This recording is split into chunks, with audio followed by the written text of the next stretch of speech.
What's up, everybody? That was too much, huh? That was a little too much. Too much. Bring it down a little bit. What's up, everybody? Welcome back to the Proto Art. I know I've been MIA for a while, but I apologize. I have been working. I made some brushes for you. Over 90 of these things, actually. And I'm going to be releasing these gradually. But the first 2 packs, I'm going to put out for free. Can't beat that. I might even put the other ones out just to be crazy. Who knows? But these first ones are going to be really dope. And I'm excited to talk about them. So, if you can't tell. So without further ado, let's dive into it. Oh wait, the link's going to be below. So if you want to download these, be sure to check that out. It's going to be on my Gumroad account. So feel free to donate and help out a starving artist. But anyway, here we go. I did want to take a second to thank you all for downloading my brushes, because it did really take a lot of time to get these how I wanted them, and it really means a lot to me. But you see right now I'm kind of demoing the 6B pencil versus the Noisy Sketcher, and the Noisy Sketcher is a lot thicker and has more of a grit to it. But yeah, I use this in everything from my rough sketches to my finalized work, which I'm kind of showing here. But yeah, I really do want to sincerely thank you for taking time to check out my brushes, and hopefully you can use it in your artwork and you can tag me in it and stuff. If you've never imported brushes into Procreate, you basically just hit the little plus button when you have your brush selected, and you just navigate. So you'd hit the plus button once, then hit the little import button. You navigate to where this brush set was downloaded, and you can select it from there, or you can just double click it from wherever you downloaded it to on your iPad and install it that way. So with this particular drawing, I didn't really have anything exactly in mind. I kind of wanted to play around with just something loose and something kind of funny and not so serious. So I was trying to come up with a goofy character, which I kind of enjoy doing because they're just more fun to manipulate and kind of exaggerate different features. So at first I wanted to go with this shocked mouth kind of look, but I realized having giant buck teeth would kind of be more appealing to my eye. I don't know. It's just kind of the direction it went to. But again, I'm kind of switching back and forth between the Noisy Sketcher and the 6B pencil. They both are just wonderful for coming up with ideas or even using them in the final product, but they tend to be my go-tos when I'm working on just the idea and the framework for whatever I'm doing, whether it's sketching a portrait or a scenery or whatever it may be. Those are my go-tos just to kind of get the thing going. I really did want to kind of record this in real time, but it honestly went almost 30 minutes to probably closer to an hour, honestly. Just trying to figure out what direction I wanted to go with. And this wasn't the first take. I probably did this 2 or 3 different times. I just wasn't satisfied with the sketches I was doing and kind of getting a little frustrated, honestly, so I had to step away from it. But I wanted to demonstrate what these things are used for, or at least how I use them, and some things you can accomplish with these basic brushes here. And if you do check out my other brush sets, which I highly recommend you check out, because it's, like I said, it's over 90 brushes. I think it's actually 100 and something. And like I said, I took some time to make these things, and they turned out really well. But these are the basic ones to kind of get you going. The other ones include tons of textures and tons of really cool things for inking and just drawing and painting if you want to do that. I might even include some of these paper textures I found online. They're not mine, so I wouldn't pay for them if you do download them from me. Like I said, they're completely free. And same thing with these. If you do choose to download these brushes, you don't necessarily need to pay. You could just select the amount you want to pay as 0 and download them for free. But I really would appreciate if you could support there, because like I said, I did spend time doing this. So now you see me kind of diving into the inking of this drawing, now that I kind of have the right direction I wanted to go with it. And I'm using the main inker and kind of demonstrating how that has a kind of a soft feathered tip, as you can see right here. It's not all a hard edge, it's kind of a softer edge. And it's similar to the chunky inker, but the chunky inker, it's just massive, man. It's no feathering to it, and having it having the brush size even at its lowest is still enormous, but I use this for like filling in massive areas like you can see me doing right there. So if you need to like block in some paint, or if you have like the opacity turned down real low and you want to just like kind of darken a certain area, you can use that. But I tend to use that a lot for my inking, like big areas and stuff. And here I'm kind of working out uh, what kind of shape I wanted to go with the eye, because I didn't want it to be hyper realistic, and I kind of like the cartoony vibe, so I'm just kind of keeping it in that realm. Switching back and forth between the proto art main inker, which again has that like very sharp tip, and I'm emphasizing that even more by erasing away some parts of it just to kind of get that really fine line, and just looks really sharp. I really wish at some point Procreate would kind of move into the realm of making this more of a vector based program. Like you keep everything exactly how it is, but turn it to vectors. It would like just take over the entire game, I swear. But yes, forgetting which layer I was on, so I had to go back and kind of just title my things. It's very important to do to keep track of your stuff, is to label your layers. It seems so simple, but across the board it just saves you so much time and headache.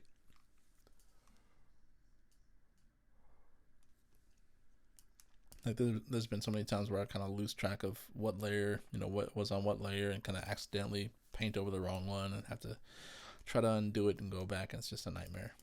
So yeah, so right here I'm using the what's it called, the chunky inker, and having to kind of fiddle with the size, because like I said, it's just a very powerful tool to use. It's such a big brush, and to master it takes a little time, honestly, and I'm still working on it myself, even though I made the damn thing. But yeah, so I just made some little eyebrows that I felt kind of fit the overall look of this character, and I'm duplicating those over just to kind of save me a little time. Again, it's the benefit of using like something in the digital realm versus doing this traditionally. Would be kind of a headache to try to mimic and duplicate and get things exact. But it's okay. So yeah, I'm probably gonna speed this up right here, even though it is sped up, but I don't want this video going super long, so I'll get right back to you. I am kind of limited on how much I can speed it up by, unfortunately, because if I do it too much, it looks too like jumpy. But hopefully you can kind of follow what's happening right now. I'm just kind of bouncing back and forth between the various inkers, and it really would have helped, honestly, in coming up with some of the texture fabrics by looking, or not coming up with them, but like when I was creating the character, to look at references of like actual cowboy like outfits and materials, because I like have a terrible memory. So like trying to remember how a shirt sleeve kind of folds, or how like the pants would bend, or like how the boots are supposed to look. I just don't have that saved in my memory. So having like a good reference, like a just a collection of photos to kind of reference, would have saved me a ton of time and headache. But it is what it is. But yeah, so oh yeah, don't know if I mentioned that or not, but when I'm inking, I tend to get the layer I kind of did my sketching on and lower the opacity. Again, this is kind of for those who are still kind of new to this, but all you do is in your layers, little area there, you hit the little layer, the N on there, and you can well, normally it's an N by default for normal, but you can lower the opacity that way. Or if you select the layer itself, and then you hit that little looks like a little magic wand icon, you can lower the opacity there too. But I usually lower it down pretty low, to around like 20 or 30%, so I can kind of just see it enough so I can ink over and get a clear line. And right here you see me using my color palettes, which I also have on my Gumroad website, free to download. Various skin tones that I use pretty commonly in almost, shoot, I'd probably say a majority of my drawings, honestly. There's a few times where I kind of go off from that, but I do favor those skin tones a lot. There's also a collection of Copic marker colors I have found online, and they're free to download. But I'll gather those all together for you too. So if you want to end up using these as well, you can, and they're pretty spot on, accurate color swatches of actual Copic markers. So if you want to kind of use some of these brushes and mimic the colors that you would have from like your markers, those will be available to you too. And they're from like the entire color range there. I tend to like to use a lot of grays, but I'm trying to force myself to be more have more color to my drawings. I don't know. I'm just used to like having darker tones than I used to. When I still do, but when I draw traditionally, I tend to use like darker colors. I don't know why, but I guess it's just what I like using. But here, I kind of like the look of him having like really bad, colorful teeth, so I chose to give him some really bright teeth. And again, there's tons of tutorials on drawing, and I didn't want this video to be exactly about that, more so of just me demoing like how I use these brushes in my own drawings. So right here, I'm using the airbrush and it's called the fat airbrush, and it's similar to the chunky inker, how it's just a massive brush. So how I like to do it is have the opacity set pretty low and the size set pretty low if I'm trying to get like really fine detail. Because if you have the opacity too high and you do that, then it's like really noticeable. And the whole point of it is to be soft, and you don't really notice, but you can tell something's going on, but you can't tell exactly what. So that's the point here, is like subtle changes. So I'm using the airbrush to kind of like feather out a darker skin tone from that color palette, and kind of brushing it in, kind of showing you how I make the shadows. Again, I kind of like that, but I do sometimes use the little smudging tool, but I'd say probably 60% of the time I'm using like an airbrush to kind of get the colors to blend how I want them to blend when I'm doing this kind of style of art. But I do demo here in a second. Oh yeah, right here I have the colors on separate layers, which is highly important. It just makes it so much easier when you do want to kind of get really fine details. I know there's lots of ways to do this, but for me, I found the easiest is just to make a whole entirely separate layer when I want to do my shadows and highlights, and I'll separate it from like the texture of the clothing, whatever it may be for this example, and the face. But you can also use like what's that called? A alpha lock to kind of get the same idea. All right, here, so I kind of selected out different parts I wanted to create shadows with using one of the regular brushes there. I think I switched between the main inker and the chunky brush, but I like to use this technique when I'm doing shadows and highlights. I basically make a new layer. I lower the opacity to around like 20%. Depending if it's like a highlight, I'll set that pretty low, and I'll have it like on soft light, and it gives you really good highlights. So here I'm kind of demoing how the hairbrush I would use for this, the facial hairbrush. So keeping the brush at a very low size, a small size, just gives you really fine grained hair, and I like favored using that on faces like beards, mustaches, sideburns, whatever it may be. You can always build up. So sampling actual hair colors just help you kind of sell the image a lot more too. So now I'm moving on to the slime pack, and I chose to kind of make this like a messy guy. So like you can use it however you want. Literally, it's just limited to whatever you want to use it to for. So you can get real creative with it. So I used it in this example to give him like little, like he's just a sloppy drunk. He has drink spilled out of his little cup there, and like drool dripping out of his mouth because he's kind of crazy bucktooth looking guy. I think at one point I even give him like snot coming out of his nose or something crazy. Yeah, they're just fun to use, man. Like honestly, I had fun making them, and I like making cartoony looking characters. I've never been the type to like really I don't know, get too heavy into hyper realism, because I just feel like you're kind of limited when you're doing that. Versus cartoons, you can just do anything. So I like making really exaggerated characters like this.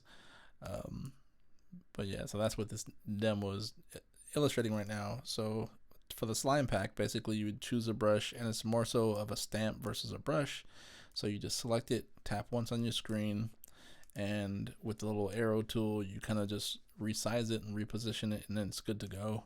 And I use that, like I said, really often in a lot of these drawings, and they might be there like subtle, but they're there. So this is pretty much it for this drawing. The last stage, I'm just using the chunky inker and the main inker, the chunky inker to fill in big blocks of color, and switching between that and the main one to kind of erase away, just so he's the main one highlighted.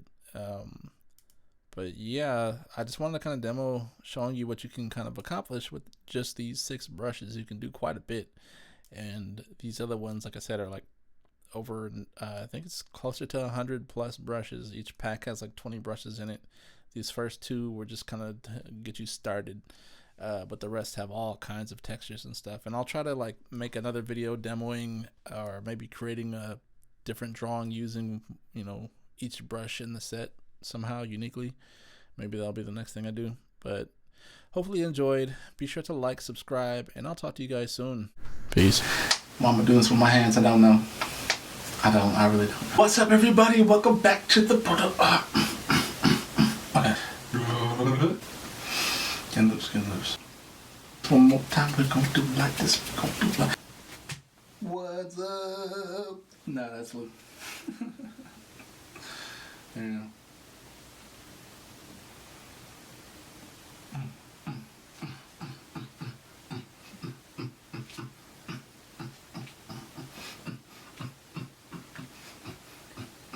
And it's just, I'm winded right now. Damn, I'm not